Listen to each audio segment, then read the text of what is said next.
Hey everybody, this is Doomhammer here with another video. This is a season recap of the Kansas City Chiefs. So let's get down to what was the worst team in the league. So the Chiefs only won 4 games this entire season. They beat the Pittsburgh Steelers in week 2, 38-28, and they beat the Las Vegas Raiders 31-21. They were 2-1 to start the year. Then they lost to the Dolphins, but then they beat the Colts, so they were 3-2, and then found a way to go only with one win for the remainder of the season, which was with the Chargers in week 14. So a 4-13 outing for the Chiefs lands them the number 1 overall pick in this year's draft. And so, if you want to look at their team, they have Blake Bortles, who's a superstar dev, but he is only a 78 overall. We'll see if they want to move on from him or give him another year. Brian Hoyer is the backup, Taylor Bray. They got Trent Richardson, who is a superstar dev running back, unlike in real life, even though I guess Richardson had like a good year or two before he just kind of fell off the face of the earth. Isaiah Peed, Devontae Booker as running backs. We got Amari Cooper, superstar wide receiver. Justin Hunter, the star dev receiver. Then Devin Street, Pierre Garcon. I think it's Abruzzo Franklin. They got Ryan Clady, Ramon Foster. Unger, Ayupati, Britt, kind of the weak link there on the right tackle. And then Julius Thomas at tight end with Hannah and Hill.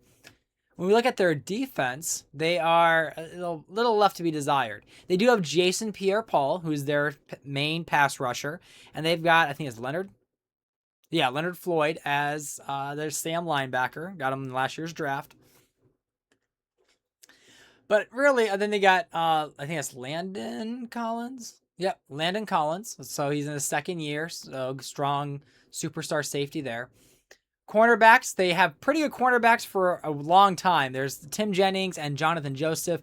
Both of them are like 30 years old now. They do have Emerson, Young, and McGee. And I think it's Michael Jenkins, who's an old man. Malcolm Jenkins, 28 years old. But unfortunately, this team was not able to put much together. They do have Bruce Carter, who came over from Cleveland, I believe. Preston Brown. Which Smith is this? Telvin Smith in his third year. And then we look at special teams. We got Dustin Colquitt, Brian Suckup as their special teamers. Blake Bortles is the starting quarterback, and as you can see, he finished the year with 3,154 yards, 64% completion percentage, 35 passing touchdowns, 17 interceptions, and 17 sacks. So Blake Bortles is in his, I believe, his third season.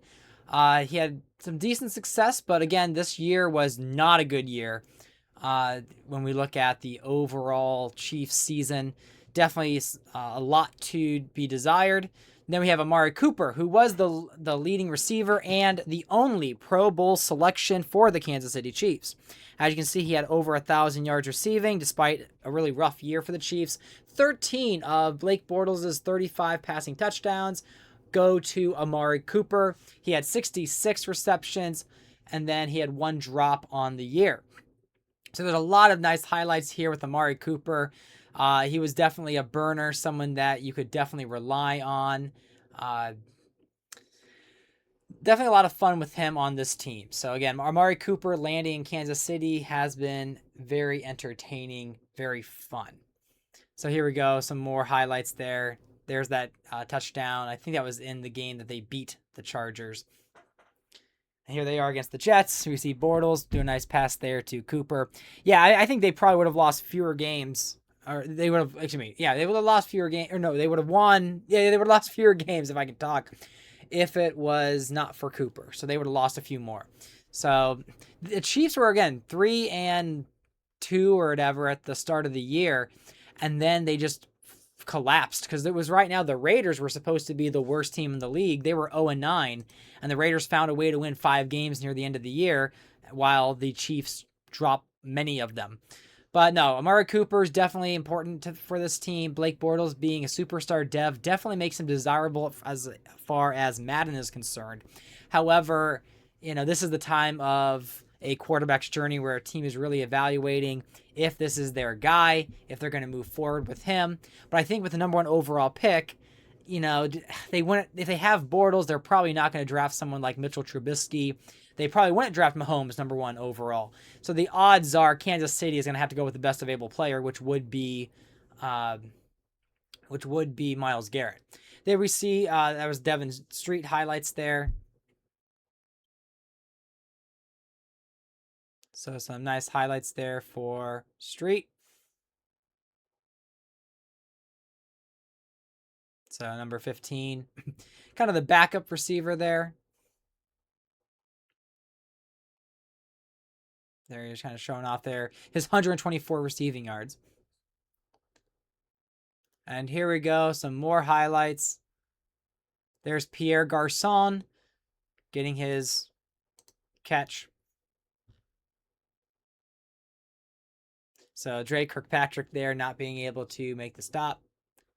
And then Bortles over the middle. We see a beautiful catch and touchdown grab there by Garçon. He had a lot of success taking on the Indianapolis Colts. There we go with that nice highlight there.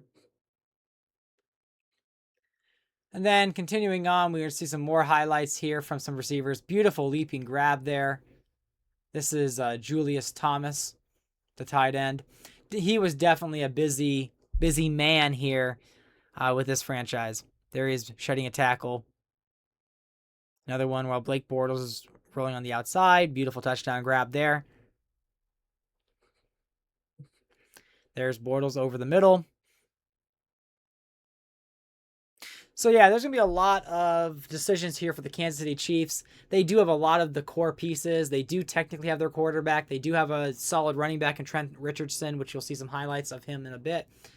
And then they also they just need to really brush up their defense, and they get their playmaker, Amari Cooper.